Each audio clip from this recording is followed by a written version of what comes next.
Había llegado la hora de los sabios. Era la semana de los forenses. Los cadáveres son, muchas veces y por desgracia, los principales testigos de los hechos. Los expertos dicen que incluso hablan. De ellos se obtiene gran cantidad de información, incluso en un cuerpo, el de la joven Diana Kerr, que permaneció sepultado 1 año y medio en un pozo repleto de agua, de 10 metros de profundidad. Pero hay circunstancias que hacen que algunas pruebas se evaporen para siempre. Un ejemplo de ello son los restos de la agresión sexual. Había tensión en la sala. El momento lo requería. Determinar si José Enrique Abuin, alias El Chicle, violó a Diana, es la clave del caso. Siempre lo fue, pero más ahora que la coartada del asesino se ha desvanecido, porque las pruebas han sacado a la luz que no estuvo donde dijo, que no hizo lo que dijo que había hecho, que no mató a Diana por error. Solo falta probar la agresión sexual, pero nadie estaba allí para verlo, y las pruebas en ese punto, en el interior de la nave de la aldea de Asados, Rianxo, desaparecen. Por eso, hubo más testigos que nunca la jornada de este jueves, sentados ante los miembros del jurado, el juez y las partes. A un lado, Fernando Serrulla y su equipo, uno de los mejores antropólogos forenses de España. Fue quien analizó los cadáveres exhumados de los soldados desconocidos de la Guerra de las Malvinas. También quien hizo frente a la inhumana brutalidad que sacudió Madrid el 11M de 2004. Al otro, 3 especialistas y un matemático dirigidos por José Blanco Pampín, jefe de patología forense del IMELGA, Instituto de Medicina Legal de Galicia. Suyas fueron las autopsias de la niña Asunta Basterra y de Ramón Sampedro. La diferencia de criterio entre ambos, muy conocidas en los círculos de la criminología gallega, pronto quedaron patentes. Es ese resquicio quizás al que pueda agarrarse Abuin para evitar la prisión permanente revisable. No hay quien pueda olvidar el frío que atravesó aquella mañana el pecho de quienes estaban a los pies de la nave industrial. Ni tampoco la lluvia que se desprendía de un cielo amargo, que lloraba por todos. Era Nochevieja. La rabia del pueblo de Asados, Rianxo, se agolpó en torno a aquel vetusto edificio cuando apenas despuntaba el último día del año. Uno de sus vecinos había puesto en el mapa a un pueblo humilde al esconder, en el corazón de la aldea, el cadáver de una mujer de 18 años a la que había asesinado casi 500 días atrás. Aquella mujer era Diana. Resultó enormemente complicado sustraerse a tensión y a la adrenalina que flotaban en el ambiente. No iba a ser la última vez que José Enrique Abuin, alias El Chicle, accediese al sótano de aquel lugar abandonado. Lo haría meses después durante la reconstrucción del crimen, pero nunca volvió a abrir la boca para desvelar el misterio de lo ocurrido en aquel lugar la noche del 22 de agosto de 2016. Es precisamente en ese punto, lo sucedido en el interior del inmueble, sobre el que orbitan todos los elementos del caso. Y sobre el que pende la prueba que determine la agresión sexual. La batalla de los forenses. Habló primero Serrulla. Fue conciso, prudente, parco en palabras pero firme en sus sentencias. Detalló cómo analizó cada músculo, cada hueso de la joven, en busca de toda clase de evidencias. Explicó que para estrangular a alguien por el cuello, para romperle el hueso hioides y matarle, que fue lo que hizo Abuin, tenían que pasar por lo menos 5 minutos. Tuvo que llevársela, forzosamente, a la nave para matarla allí después. La discusión entre los dos grupos, el que analizó al milímetro el cuerpo y el que revisó una por una los centenares de fotografías de la autopsia, supuso la hora crucial del juicio. No es ningún secreto la rivalidad y las desavenencias entre dos eminencias de la medicina y la antropología forense como son Serrulla y Blanco Pampín, los principales forenses del IMELGA, Instituto de Medicina Legal de Galicia.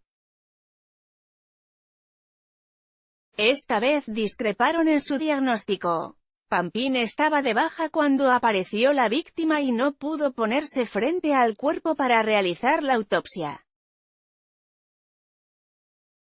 Lo analizó en un segundo examen.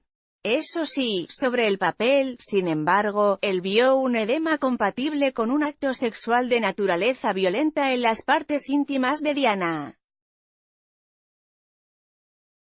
Un dato de suma importancia que era desconocido para todos hasta estas últimas horas. Serrulla negó con la cabeza.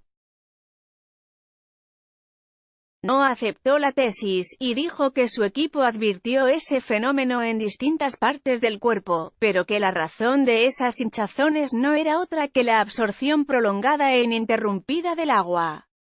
No hay pruebas ni datos de lo que ocurrió allí. Y por eso en ese punto se producen las discusiones más vibrantes de estos días en los juzgados de Santiago de Compostela. Todo va hacia ese edificio ajado y roto situado a escasos 200 metros de la casa de los padres del asesino.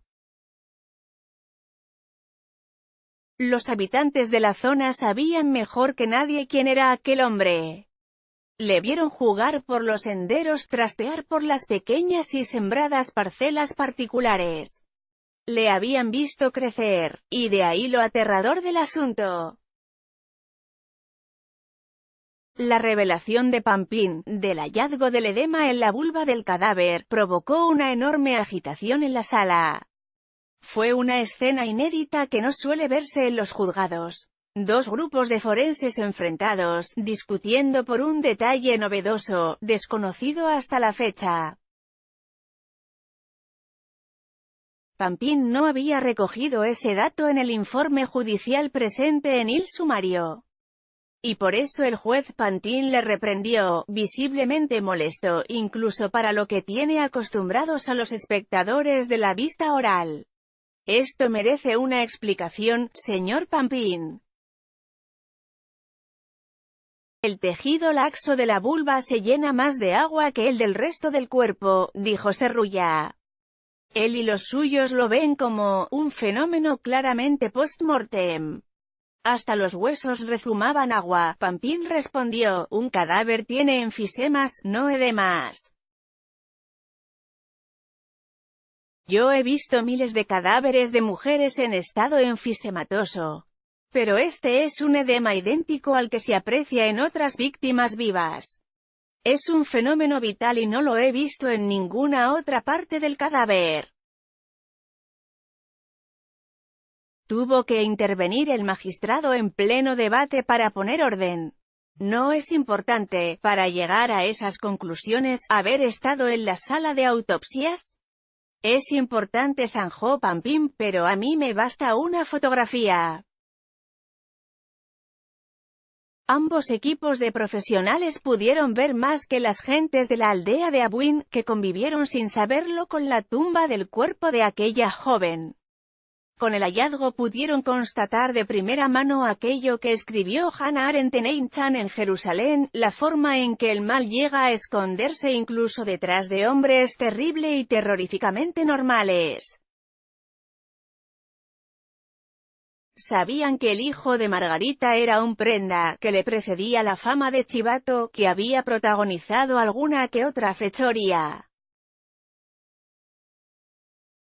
Hoy conviven con el regusto amargo de la vergüenza. Atenta de oído, la venda en los ojos. Este gélido noviembre llegó la justicia, atenta de oído, con la venda en los ojos, el chicle, una mirada torcida e impávida durante el juicio, se guardó para siempre el secreto de ese lugar y de las maldades que en él perpetró aquella noche.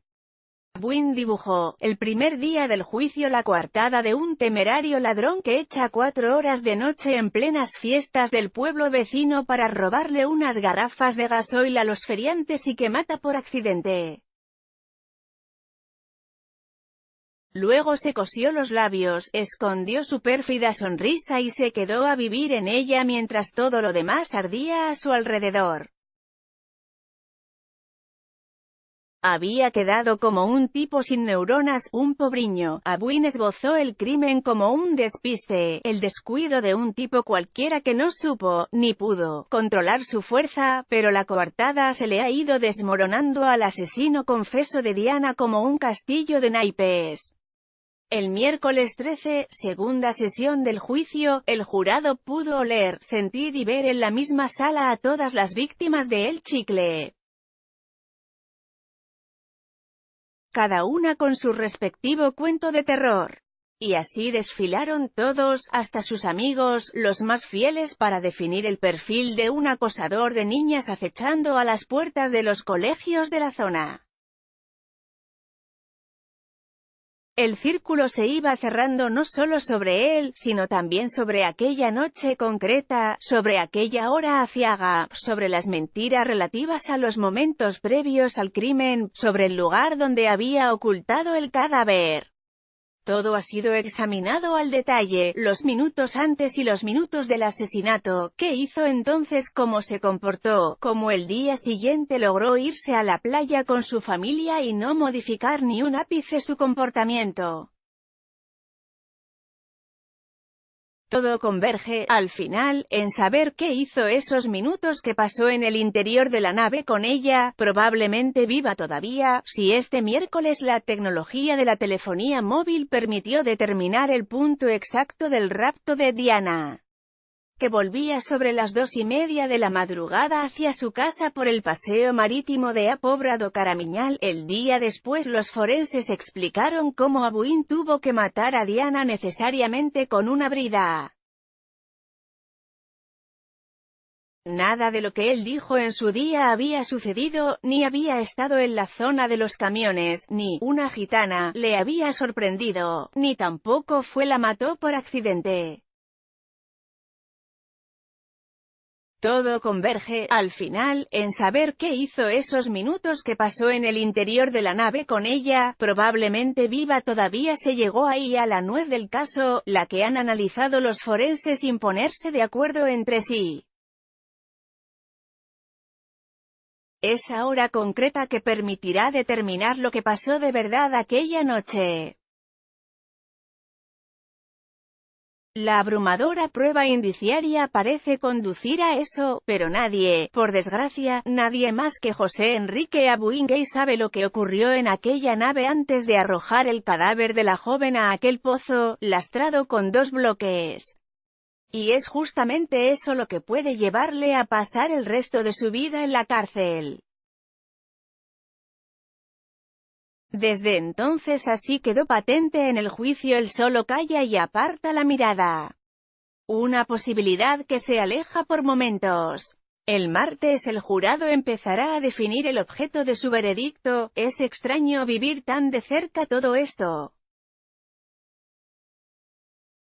Resulta comprensible el dolor de la familia. Todas y cada una de sus reacciones estos días han sido de una extraordinaria humanidad. Entretanto, los cronistas tocan y observan de cerca el dolor de unos hechos que no suyos. Y luego vuelven para contarlo. Es como acercarse al sol lo suficiente como para no salir ardiendo, pero lo necesario para que aparezcan las ampollas. Punto. Sobre esas se superponen luego otras, y así uno lo va sobrellevando. La lluvia, por cierto, del día en que comenzó el juicio era la misma que la de la mañana en la que se encontró el cuerpo.